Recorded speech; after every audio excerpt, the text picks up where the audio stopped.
This is the JCB 1CXT backhoe loader, and this video is the operator's machine care video. My name is Doug Taylor. I'm the president of Earthborn.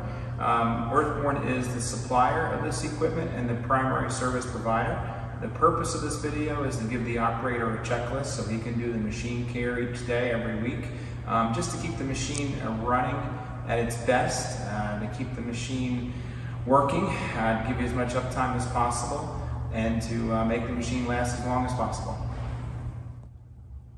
The contents of this video can be found on this QR code. One QR code is the daily machine care video, and the other QR code is the operational video. At any time, if you want to see this video or jump to different parts of it, you can go inside the cab of your machine and take a picture of the QR code. If you have any questions about the videos, about the machines, about the operation, about the maintenance, right here with these phone numbers will get you to our Uptime Center. Call our Uptime Center, they'll be able to help you out.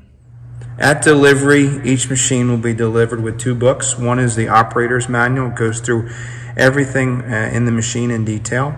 And the other one is our delivery handbook. Our delivery handbook has a lot of information in it that's in here. The key information is in here, plus the checklist for the operator to fill out daily to do the machine care. So I'll take you through this book real quick. First page is all of our contacts. The main contact for service is our Uptime Center manager. His name and his phone number are right here. The QR codes that I just showed you inside the machine to watch these videos again are right here. And then there's key information about specific things the operator is going to need to do on this checklist. First is how to adjust the tracks. Then there are greasing charts to show you where all the grease fittings are. Then there's information about the trouble codes on the dash, so it'll show you, just what to do if any of these lights come on. There's fluids, lubricants, and capacities to tell you how much fluid it takes and what types of fluids. And then back here is the daily operator checklist. You'll see here we've got a column for Monday, Tuesday, all the way through Sunday. So as the operator goes through the checklist daily, he can go through item by item and check this off. We'll have 52 sheets in here, one for each week. We do the preventative maintenance, including the filters and the fluids. When we come and do our maintenance, we'll also be doing training, and this is a great tool to go through with the operator to make sure the machine is being cared for properly. Okay, the first thing I'm going to show you is how to check the fluids in the engine compartment. To get to the engine compartment, first you want to raise the loader arms up in the air like we have it here, and then second you want to put the safety strut in. Keep the loader arms from coming down. Safety strut start here, you just have a screw that you unscrew, and when you look at the safety strut, what you want to do is you want to take the bigger section and you want to put that to the bottom, and with the loader arms all the way up, this should slide on like this, and then you secure your strap.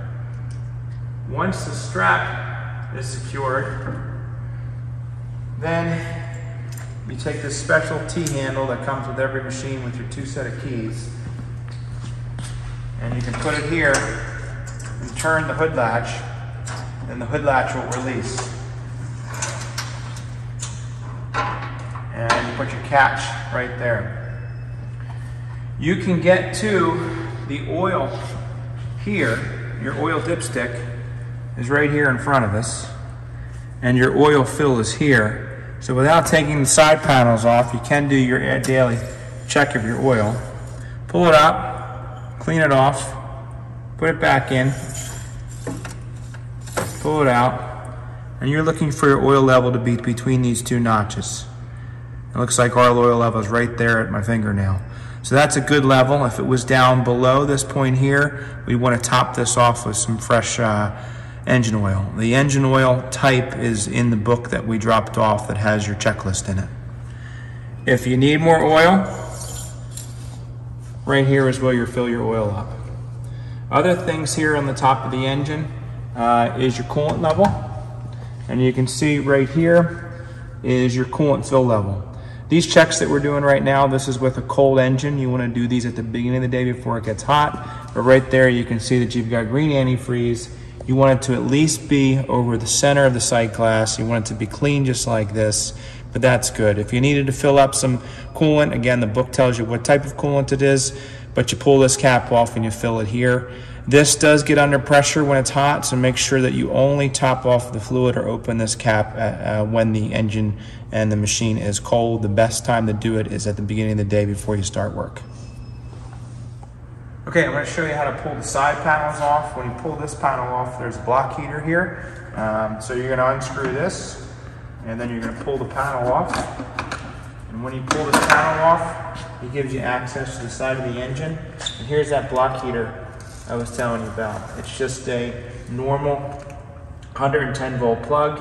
You plug this in the evening and it radiates heat through the engine compartment so that when you go and try to start it the next day in cold weather, your oil will be warm and it will be able to move freely in the engine without having to get stuck underneath. This machine also has glow plugs, so that's another aid to help you start. If you come around to the other side, if you pull the other side panel off, same thing, unscrew it, pull it off. On this side, you have your windshield washer fluid. This is where you're going to top that off. You have your engine oil filter, and then you have your fuel filter, two fuel filters, one here and one here. Both of them have drains on them, so if you do see some water or dirt or sediment in here, you can drain both of these out.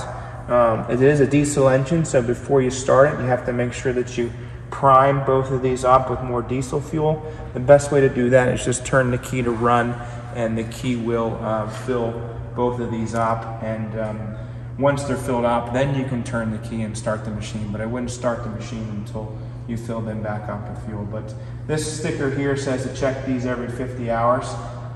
So yeah, keep an eye on those. I just take a rag usually, and then I can see what's in there. So the side panel goes on pretty easily. There's two tabs here and a tab on the bottom, and you have to line up the screw.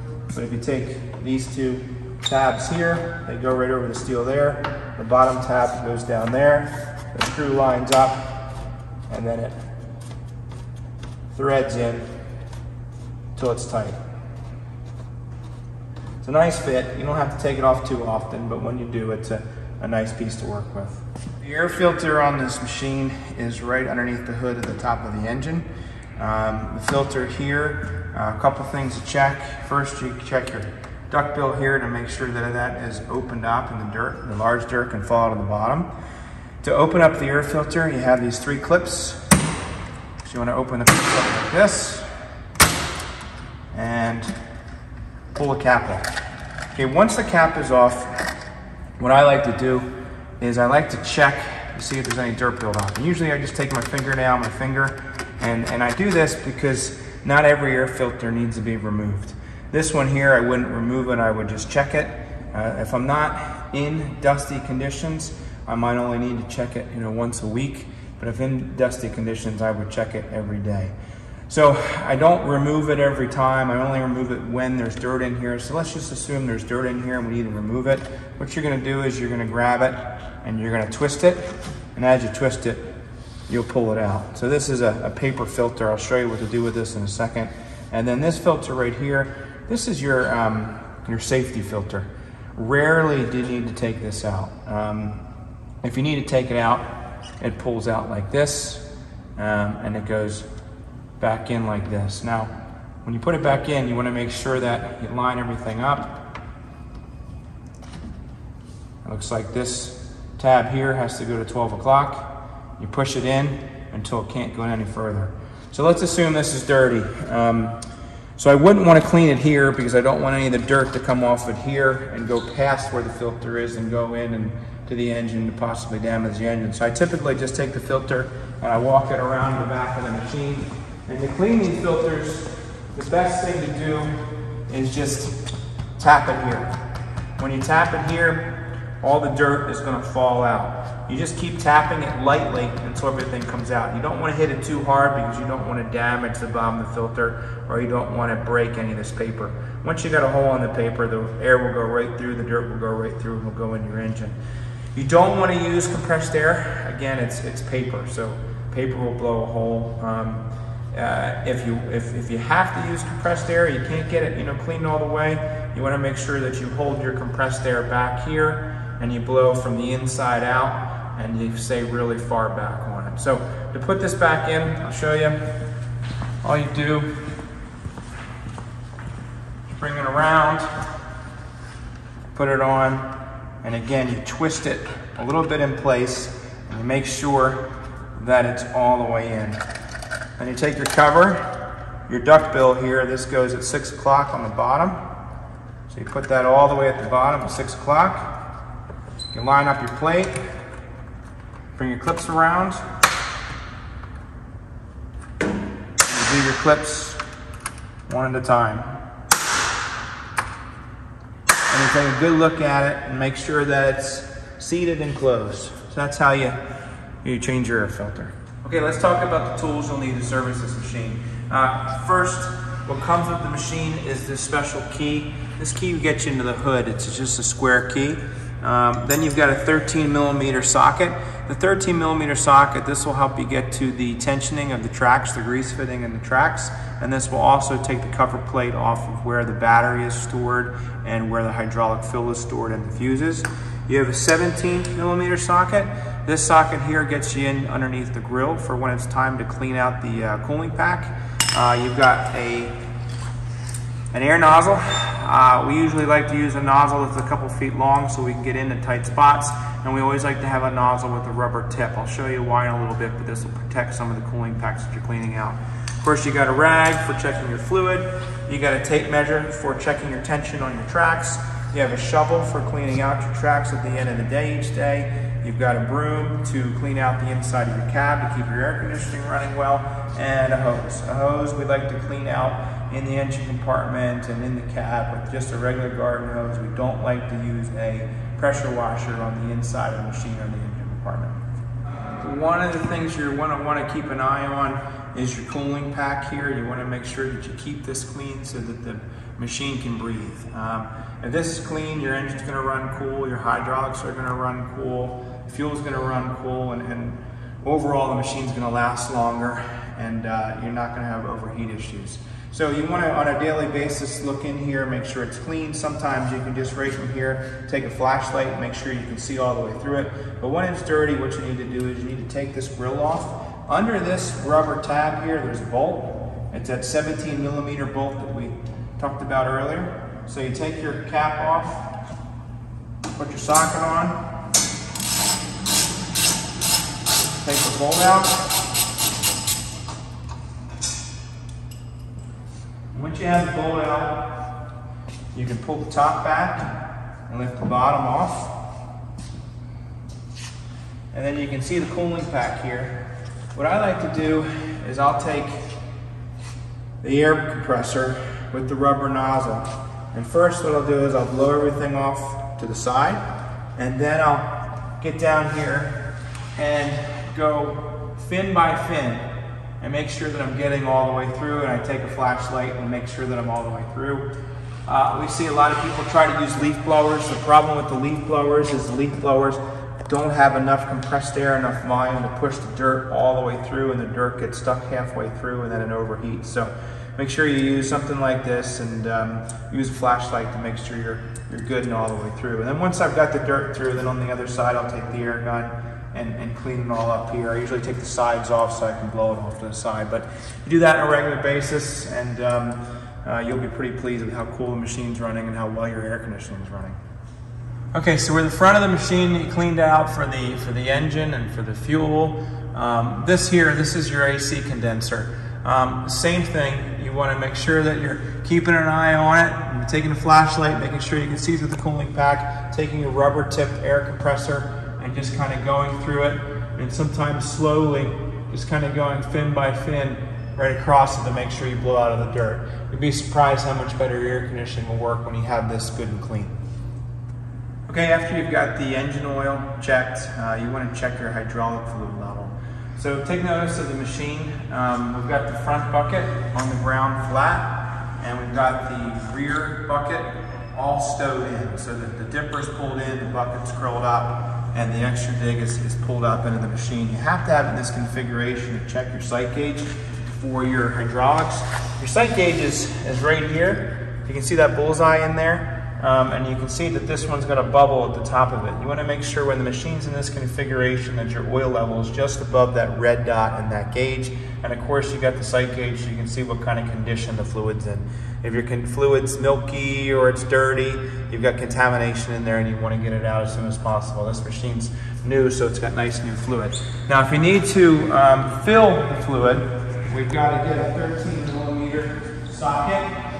And over here on the side of the machine, underneath this piece of steel, this is where your fill is for your hydraulics. I'll show you. You have to take this battery isolator off and use your 13mm, and you can pull these 3 nuts off,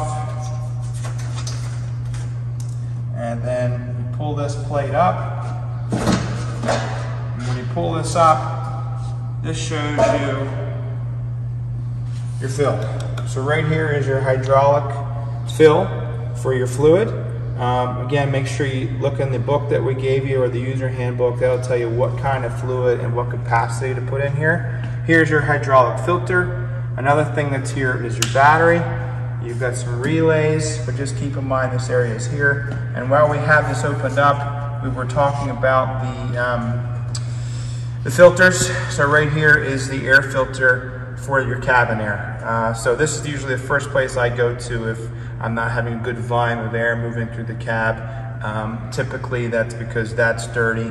If you are constantly getting in and out of your machine a lot and you got dirt on your boots and you don't clean it out, we often see that gets filled with dirt because the dirt that you're bringing in recirculates through the cab and fills that up, and then your air conditioning doesn't work as good. So that's what's under here.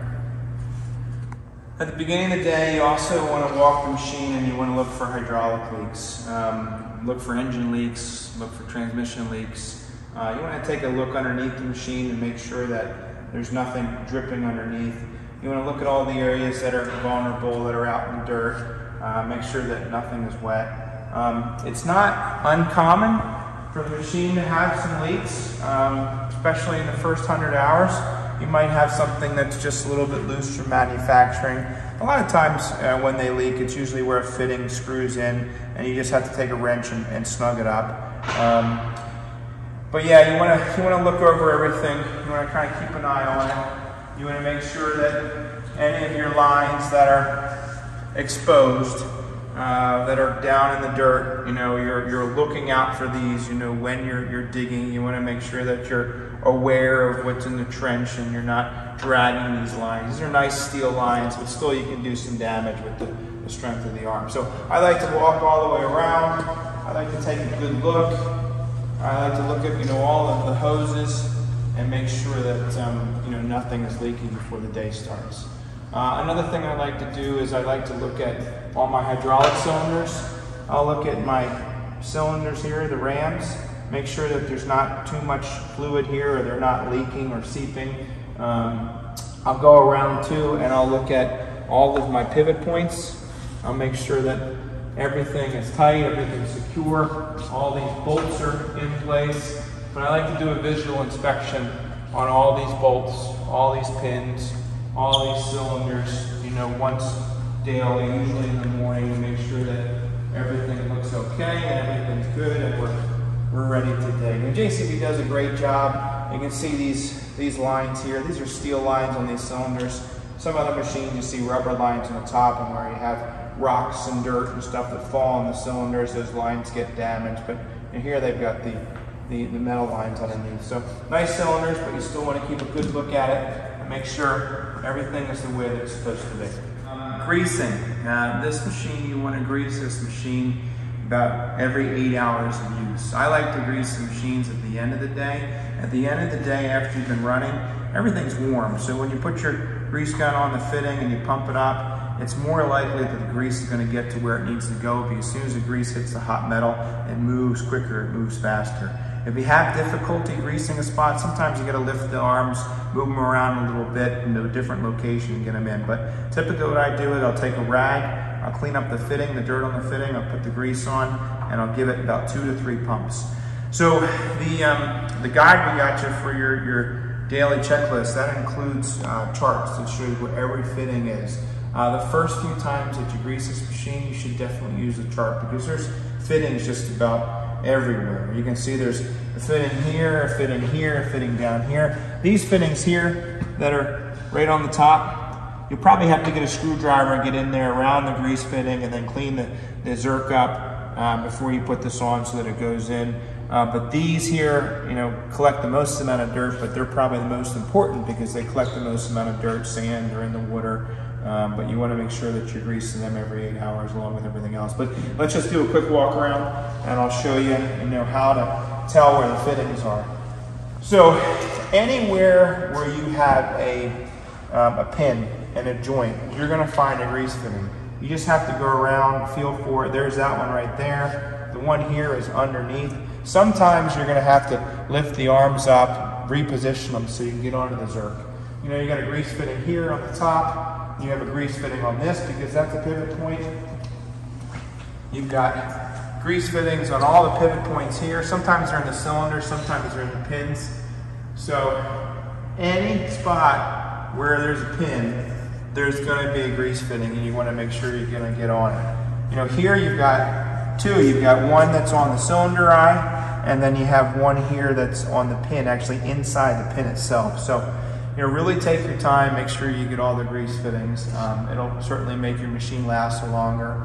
And yeah, use the chart, because if you don't use a chart, there's certainly some hidden grease fittings, and we want to make sure that you get them all. Okay, so you use your grease gun for all of your joints, all your fittings. And this is just a good high performance type 2 grease. There's some other areas on here that take grease, a lot of these slides, but do not use a grease gun. Do not use, wet grease as we call it. This is a dry grease. You can get it from our parts department, and you either brush it on with a brush or you spray it on with an aerosol can.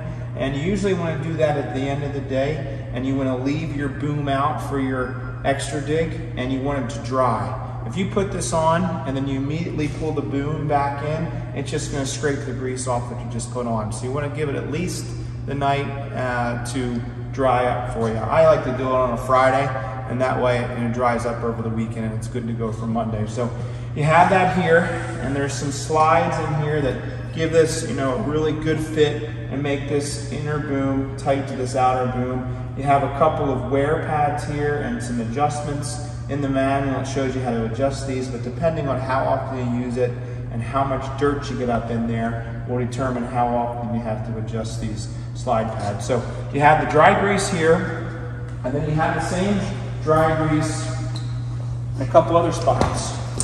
You can see here we've got some dry grease. You can see this was painted on, and this whole slide from that side, top and bottom, that needs to be maintained. And you want to make sure that it looks good and has good grease on it so that this whole backhoe can slide from one side to the other. The slide is fantastic because it actually makes this machine work like a mini excavator, because you can dig right along the side of a curb or a building, or if you're doing a grave, you can do it from one spot. If you have a headstone here and a headstone here, you can do one spot and you can shift it over a little bit so you can get it as wide as the machine, probably wider than what you need, but you can go as wide as the machine, but you can put this machine in a lot of spots. So this same dry grease is on these outriggers too. So you take the outrigger all the way down, and then you'll see the square shaft, and then you want to paint that too. And then these outriggers, they also have adjustable wear shoes, and the adjustments are right here with these lock nuts and these bolts. So yeah, I would say if you're using the outriggers and the extra dig and the slide often, probably about every 50 hours, maybe once every 2 weeks or once every week and a half, you want to make sure that you paint more of this dry grease. And again, do not use the wet grease. The wet grease holds the dirt, and the dirt prematurely wears out the slide pads. Another thing I like to check on a daily basis is my bucket. I want to make sure that my bucket is secure. You can see here you have these clips, and these clips come out, and then on the other side, you take a hammer and you take a punch, and you can punch out these pins. But what I see sometimes is these clips get caught on roots, and then the pins work themselves out, especially if there's not grease, and then your bucket gets bent, as it falls off. So you daily want to make sure these clips are in. If you're never going to take the bucket off, a good idea might be to take these clips out and put some bolts in. But you have these two clips here. And then another thing I like to check with my buckets is I like to check my teeth. I want to make sure that my teeth are sharp, so they dig well, and you can see this one here is nice, big, and square. As they wear, they round off and they lose their effectiveness because they're not as sharp. And I also like to look at these bolts on here and these nuts to make sure they're tight and tighten them up once in a while. If the teeth come loose, it's not a big deal. Sometimes what we'll do is we'll just put a bead of weld on here, and when it's time to replace the teeth, we just cut the welds off. Okay, on the front bucket, you want to make sure your bucket is secure to the loader arms. This has a universal skid steer plate, so any attachment that'll fit a skid steer will fit to here. But you have two handles, and as you move these handles up and down, it moves these pins here, and you can see the pin. Yeah, I've got a good engagement for the pin. This is the bucket piece. There's a square hole at the bottom of the bucket, and the pin drives in between the square hole. So you want to make sure that your pins are engaged in the bucket on both sides. You want to make sure that this plate here is up against this plate here, that you got a really good tight finish, and that these handles are all the way down. Sometimes we see dirt get stuck between the bucket and this plate, and the two won't mesh up until you clean the dirt off to get them in. But that shows you that you've got good secured bucket on both sides. Another thing I like to check is I like to make sure that everything's straight, and I like to always take a quick look at my cutting edge.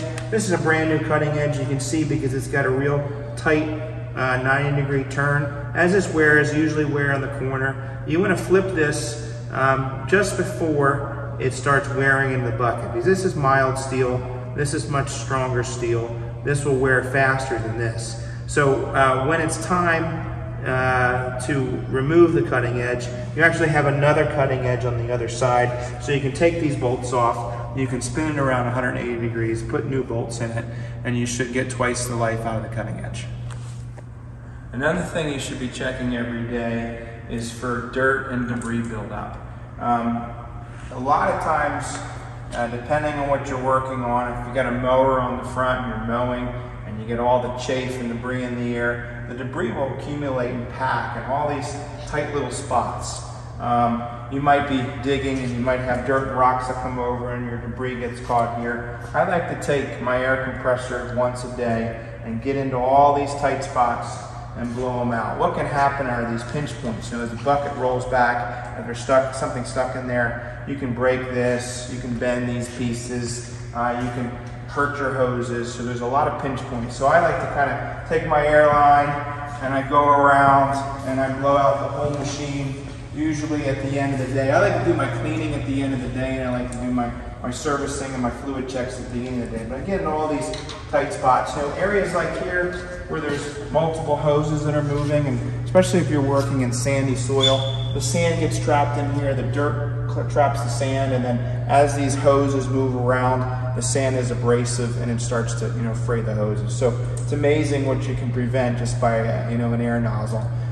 If you're doing this and you're not by the shop, a leaf blower works great too. Just don't use a leaf blower on things like this. Use the air nozzle for things like this. But you can't go wrong going through and cleaning the machine at a minimum once per day. Not every day, but about once a week I'll take a flashlight and I'll get down in my engine compartment. I'll get down in all the areas where dirt, leaves, debris can collect. And if I see dirt there, I'll get a garden hose out and I'll take the garden hose and I'll clean out everything underneath. When I do it, anytime that I put water on the engine or any electrics, we saw that battery isolator earlier that was over here on top of where the hydraulic fill was. I always disconnect that so I don't short anything out when things are getting wet. But when you have dirt build up in the engine compartment and you've got electric lines and you've got rubber hydraulic hoses, all that dirt traps some moisture in, and the moisture works its way into the electrics of the machine. Then you have corrosion, you have electrical problems, and the hydraulics, when you've got rubber that's in the dirt, that just dry rots it. And then that's when you start having leaks. So we really recommend that maybe once a month you take a garden hose and you get down all the critical components, and you only do that when you have your battery isolator off. Okay, the rubber tracks. I like to check the rubber tracks out at the end of the day. And what I'm looking for is I'm looking over the rubber and I'm looking for cuts, slices in the tracks. And slices that are just in the rubber aren't too bad, but when you run into a problem is when the rubber slices the medical cords that are inside the track that run all the way around the track. When you slice a cord, then the tracks start getting disformed. When they're disformed, they don't track right, they come off. When they come off, they usually tear. So that's what you're looking for. Now, how do you avoid getting the heavy cuts in the tracks? We just have to be mindful of where you're operating. If you're operating on riprap or heavy shale and you're driving over it, try not to turn the machine. Don't skid the machine over, because that's what slices and cuts it. Sometimes if you're driving on a lot of stumps, a lot of tree stumps, and you turn on the tree stumps, that can do it too. So just be mindful of where you drive the machine, that you don't cut it. Another thing I'm looking for is mud and dirt buildup, in the undercarriage.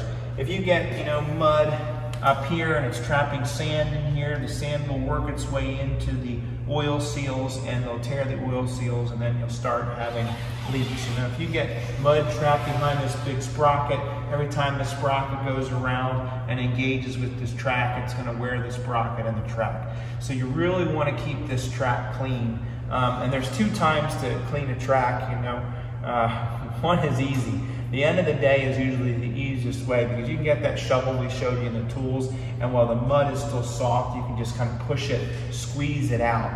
If you wait till morning, typically the mud has had all night to dry, and then you're almost in here with a hammer or a pry bar and a chisel trying to chisel it out. And by that time, it's just really difficult to get out of there. So we definitely recommend at the end of the day, clean your tracks out. It's easy, it takes 5 minutes. It's a no-brainer. And when it comes to tensioning the tracks, you got to make sure that the tracks are completely clean before you tension them. So let's talk about tension for a second. When you've got mud and debris in the tracks, that makes your track tighter, too tight than it should be. And what happens then is you're accelerating the wear. You're gonna run through tracks twice as fast if you don't keep them cleaned up. If you have your tracks too tight, they're going to wear out, and if you have your tracks too loose, they're going to come off. So we definitely want to make sure that we're paying attention to tension. All right, so tensioning the tracks and checking the tension of the track. So as you can see here, we actually have this track up in the air. We've got it up in the air by taking the outriggers and taking them down a few inches, and taking the bucket and putting the bucket down and curling it, lifting the machine up in the air. The reason you want to lift the machine up in the air is because you're checking how much slack is in the track, how much the track is kind of bowed at the bottom. Of course, you can't do that with the track on the ground. So how do we check track tension? So you go to the center of the machine, and it would be between this roller and this roller. I like to look right here, kind of right underneath this piece of steel to the left of this bolt. So right here, and what you do is you measure from this plate here to the inside of the rubber.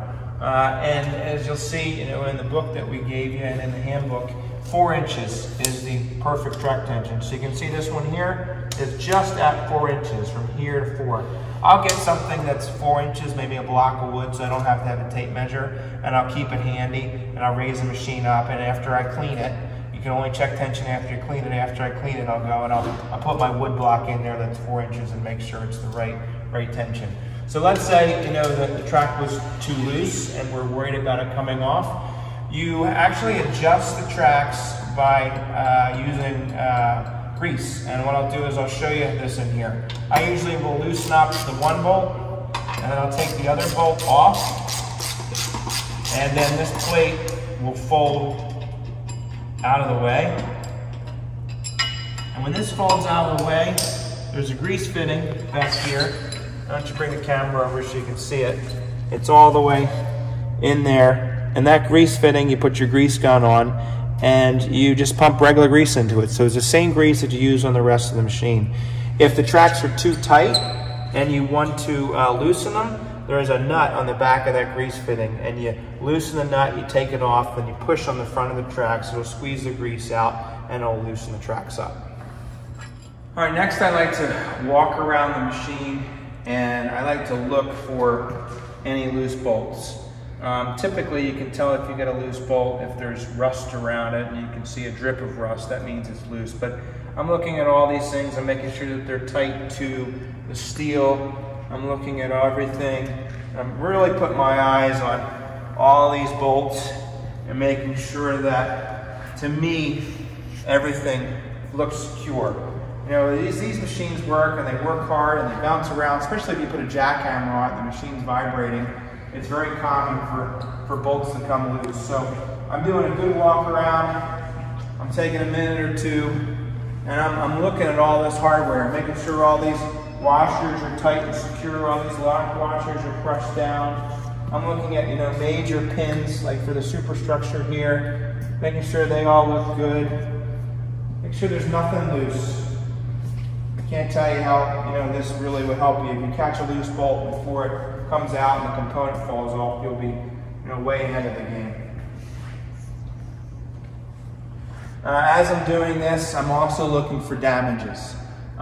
Looking to see if anything's, you know, been peeled off. Like sometimes you get a branch in the hood and the hood gets caught out. If the hood gets caught on the loader arm, so you want to make sure that, you know, that's tucked in the right way, and making sure that, as we talked about earlier, the tracks are okay, the buckets attached are good. But, you know, I'm walking around and I'm noting any damages, and I'm seeing if any of the damages, you know, could become a bigger problem or could be a safety concern while I'm working.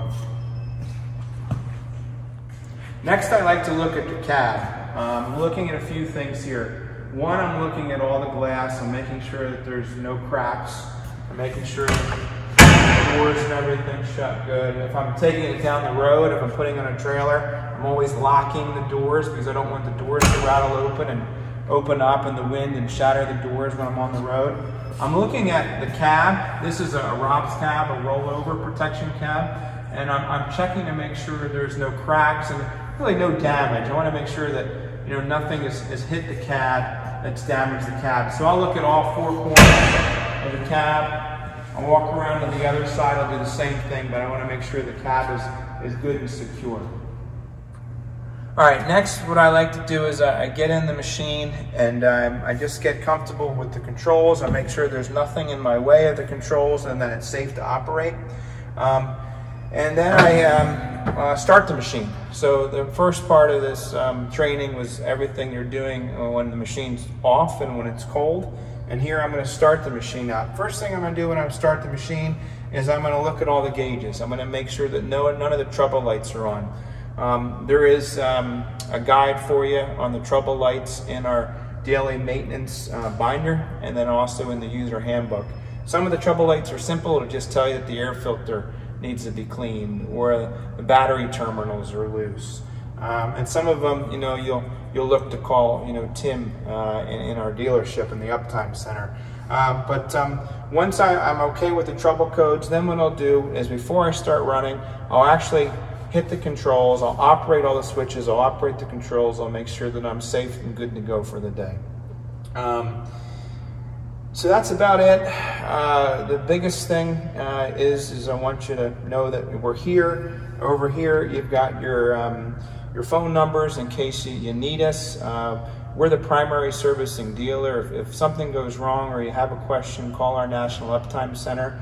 If it's something that we can repair, we'll probably do it when we come out and we do the maintenance on the machine once a year. If it's something that's immediate, needs to be done right away, either we'll send somebody out from our team or we'll coordinate everything for you. So we'll work with a local dealer or a local service provider. We'll give them the instructions on how to do the repair. We'll walk them through the repair. We'll send them the parts.